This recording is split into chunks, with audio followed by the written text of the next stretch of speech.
النهارده بقى جايين بقى هنعمل ايه؟ هنوزن البط. شغالين ناكل في الصيف ومش عارفين وزن البط. طبعا اي مربي فيكم او اي ست بيت عندك لازم تتابع الحاجه بتاعتك وتشوفيها حجمها ايه، وزنها ايه، الاكل جاي عليها ولا مش جاي. طبعا يا جماعه الموضوع ده سهل جدا وبسيط، فلازم انت بقى تخلي بالك على الحاجة دي، ومش تأكلي كده وخلاص. تشوف البطة عندك وزنها ضعيف، وزنها زاد، وزنها بيقل. طبعا كل حاجة ليها وزن. البط المرر غير البط الشرشيري. طبعا هنوزن بالميزان ده وهنشوف نظام البط بتاعنا ايه، واحجامه ايه، واوزان ايه. طبعا الجهاز ده يا جماعة هقول لكم على اسعاره وهتكلم عليه في فيديو تاني. ده بيشيل 10 كيلو. يلا كده هندخل كده بإذن الله ونوزن ونشوف أمورنا إيه إن شاء الله. أهو. السلام عليكم ورحمة الله وبركاته. ازيكم يا أحلى متابعين عندي في القناة؟ أخباركم إيه؟ إن شاء الله دايما تكونوا بخير وأحسن حال. يلا بقى لايكات كتير. لو أنت لسه جديد عندي مشتركة عندي في القناة أو لسه هتشتركي، أهلا بيكي، منوراني مشرفاني. ولو لسه بتشوف الفيديوهات بتاعت الشركة عندي هيوصل لك كل جديد ان شاء الله، من تربية، من اوزان، من كل حاجة. طبعا يا جماعة الغاوي فراخ يجي عندي هنا. تمام. هنصفر كده الجهاز اهو. طبعا الجهاز ده انا قلت لكم بيشيل 10 كيلو. تمام. يبقى حلو جدا للسطح، حلو جدا للحمام، حلو جدا للسمان، حلو جدا لجميع انواع البط، للفراخ البلدي، للفراخ المهم اي حاجه بتقضي 10 كيلو. تمام. انا بوزن بيه وبحط في الكيسه بتاعته. قلت لكم النهارده ليه سنتين محافظه عليها، تقولي ان انت كذابه. سنتين يا جماعه، وهو عامل 100 او 120 جنيه، حاجه جميله جدا. طبعا في الاول هوزن دي عشان نحط البطه، ولو ربنا هداها هنحطها كده. يعني كام ده؟ 4 جرام. بص في الجرامات اهو. نشغل الجهاز اهو. مش شغال. عايزه اقول لك على حاجه، اهم حاجه تصفري الجهاز وتجربيه على ايدك او اي حاجه عشان تعرفي هل هو صحيح ولا لا. طبعا ده شغال بالحجاره عشان ما حد يقول ايه تساله كتير. انا هتكلم معاكم في فيديو عن المميزات بتاعته وعلى العيوب ان شاء الله.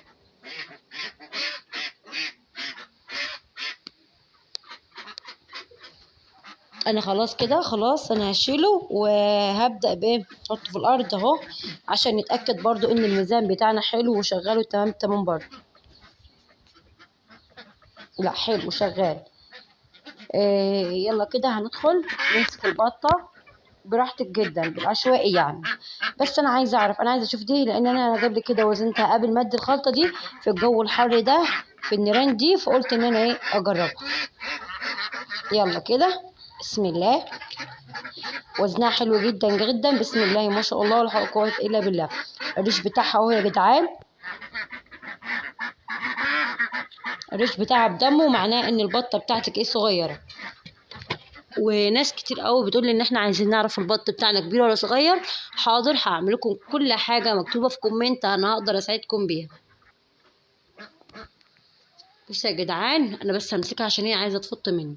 عامله 4 3 3 3. لسه ثواني هثبت ايدي بس، وهرفع ايدي شويه عشان ايدي ما تتوزنش معاها. 4 وشويه. انا اهو ايدي خففتها اهو، وهي بطلت ما تقوم وتقعد. 4 42. يعني بصوا 4 جرامات وشويه. 4 300. 4 ونص يا جدعان. 4 ونص. نقول 4 ونص. 4 ونص. بس انا ما باخدش بال4 ونص ولا الكلام ده. طول ما هي مدخلتش في ال5 كيلو يبقى حلو جدا. ده بقى يا جدعان البط المولر. بس دي بقى مش مولر، دي مسكوفي. دي مسكوفي. تمام. انا كنت جايباها مع المولر فهي طلعت غلطه. دي مسكوفي. طبعا انا فسختها ولقيتها بسم الله ما شاء الله طلعت متاعي، يعني ممكن اخليها تبيض. تمام. هنشوف ونجرب. والله لو ربنا أراده كده. تمام. قلت بقى أنزل أعمل لكم الوصفة اللي هي بتخلي في الجو الحر إن الطيرة بتاعتك تعشق الأكل. طبعا بصوا يا جماعة، البيت ده احنا مخلينا للطيور. تمام. بس أنا عاملة أوضة ليا مخليها كده، وجنبها أوضة الأرانب عشان أنا اللي بنظف وبأكل وبزجي، وعاملاها مشروع كده صغير يعني. فلازم اعمل لي غرفه كده، انا ايه طبقه كويسه يعني ونظيفه وكده. فالمهم انا موجوده في المكان ده على طول. تمام. حتى الصلاة برضو بحتاج ان انا اصلي، محتاجة اوضة تبقى نظيفة وكده. دلوقتي ان انا حطيت الدقيق والعيش وخليتهم يغلوا يبقوا زي الزبدة معاك. طبعا قبل ما اعمل كده بجيب المية بحطها، لازم في البيض لازم الفراخ الساسو دي اللي هي ايه ما بتستحملش الحر، بتبقى على السيراميك. لازم اسلق لها بيضة او اتنين. تمام. هنغطي عليها اهو. هطلع البيضة دلوقتي، اهم حاجة البيضة اللي جوه دي، عشان ايه بس ايه بدل ما اخد الانبوبه غاليه زي ما احنا عارفين. فانا بغلي البيض وكل حاجه ببدا اعملها في الحله بتاعه العصير للفراخ كله يعني. دور عليها اهو. بس يا جماعه البط ده خلاص اسبوع كمان وهطلعه فوق، وهبدا اجيب بط صغير وهيتربى تحت برضه، واي حاجه تكبر بطلعها فوق. بس المهم هي صغيره ببدا اديها العنايه الكامله تحت، ومن تحت اطلع فوق.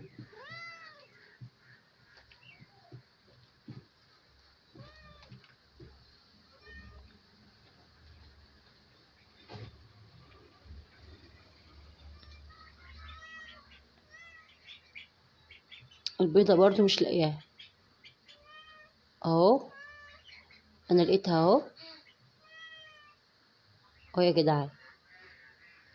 اه الحمد لله بقى. ده بقى بيض الشرشير اللي يبدأ يقع يتكسر بغليه، وقلت ان انا بستفيد بديه للطيور يعني وكده. مفيش حاجة انا برميها، لان طبعا يا جدعان الشرشار طبعا لما يجي يبيض بيبقى في نفس المكان بيتخانق، ففي اللي بيتكسر. انا بفرز البيض قبل ما اعمله، انا بفرز البيض وزي ما قلت لكم هنعمل فقاسة مع بعض وهنشوف النتيجة ايه ان شاء الله باذن الله. اهو الطيور جت او ما عرفت ان في بيض، اصلا هم عارفين وقت البيض، عارفين وقت الصبح ان انا بديهم بيض على الريق.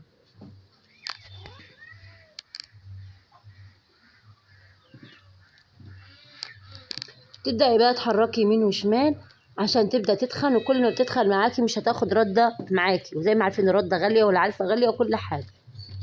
عيش ودقيق والمية السخنة بتاعتنا،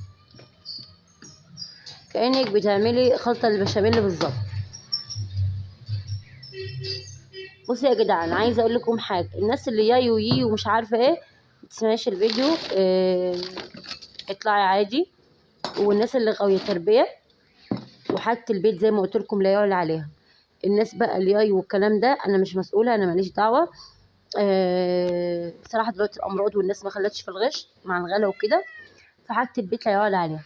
فانت بقى ايه حرة بقى، عايزة تتفرجي تمام، مش عايزة برضو اي حاجة ترجعلك. هنغطيها اهو بالرد اهو، وهنسيب البوتاجاز شغال وهنجيب فوق وتحت عشان تتخن معاكي.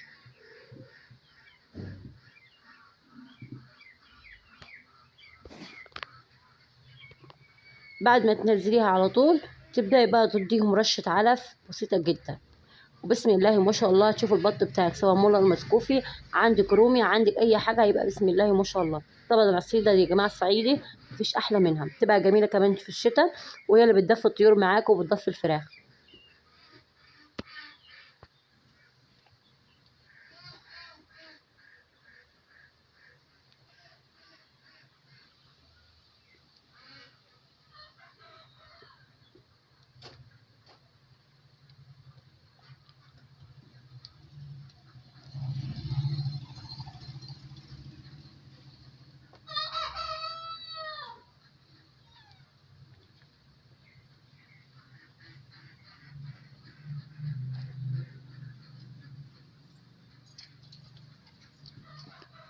فوق تحت بقى اهو. طبعا الطيور بتحبها جدا، وبالذات الفراخ الساسيه يا جدعان اللي بيقولوا ان هي بتاكل علفه بس، معوداها تاكل كل حاجه.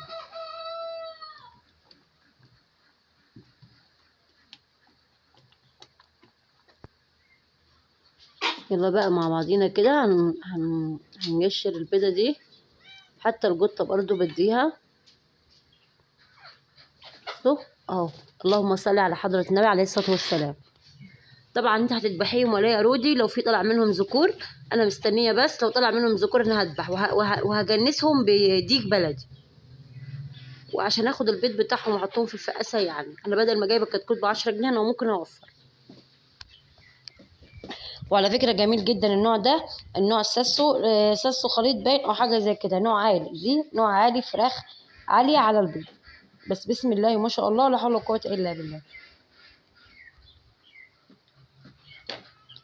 هي وسعت كمان قربت تبيض.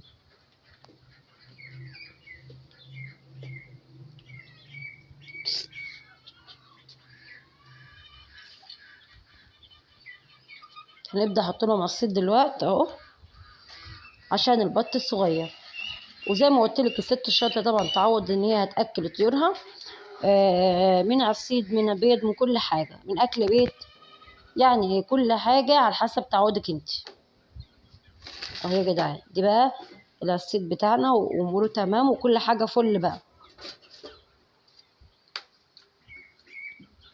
زي ما قلت لكم لايكات كتير اول الفيديو يا جماعه، ولو انت لسه جديده عندي اشتركي لي كده في القناه وفعلي لي الجرس. جربي الخلطه دي للبط وبالذات البط المولر، بسم الله ما شاء الله لا حول ولا قوه الا بالله.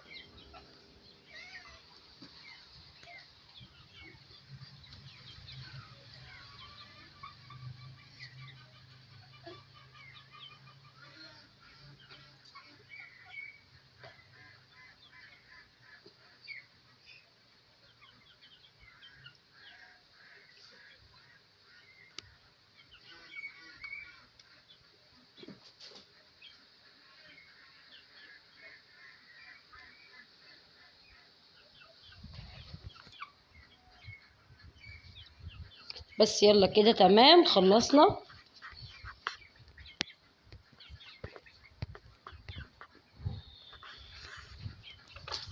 وهنبدأ ان شاء الله بإذن الله هنطلع بالطيور بتاعتنا فوق، هنطلع الصيد ليهم ان شاء الله بإذن الله، وهنأكل البط بتاعنا ان شاء الله. وجربي الوصفة دي وقولي لي رأيك ايه بكل صدق وكل امان، ما فيش اي مشكلة معانا. طبعا يا جدعان ما بحبش حد يجامل والكلام ده. اكتبي لي كده في كومنت رأيك ايه في التربية في كل حاجة، والله العظيم ما في زعل ولا اي حاجة، لان طبعا كل واحد فينا ليه نفس. وزي ما قلت لكم كده الموضوع كله نفس وكده. طبعا انا حاطه بط هنا حبساه اللي هو البط الشرشير اللي هو بيبدا بيبيض، اللي باخد منه العيال. عزلته كده ان شاء الله باذن الله الحياه لحد ما عياله تعتك تمام. وتومت الذكر بقى وكده عشان يكسر على 3. وزي ما قلت لكم ذكر البط يا جماعه بينجب 3 بس، هو الرابع خليه في مكان واحد. البح برضو السوداني كذلك، انا هجيب ذكر بح برضو وجنبهم هنا هخلي ذكر بح ومعاه شرشيري برضو. بس مستنيه البيض يغلط، لان البيض لو ما تخنش مش هينفع يتحط في الفقاسه. طبعا الوزن الطبيعي للبيض اللي هو البيض يكون يتحط فيه جنين هقول لكم عليه برضو، هعمل لكم فيديو عشان نوزن البيض مع بعض.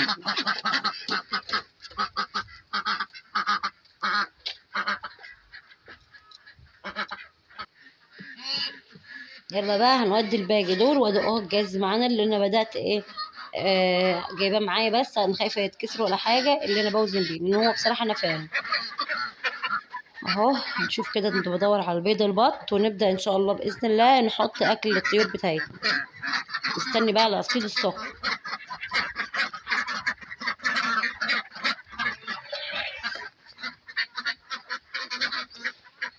اهو نحط بس نشيل الجهاز عشان ما يضايقش معانا اهو. يلا يا جدعان كده هنفطر الطيور كده، ولايكات كتير اول الفيديو، لسه جديده عندي اشتركي لي كده في القناه وفعلي لي الجرس.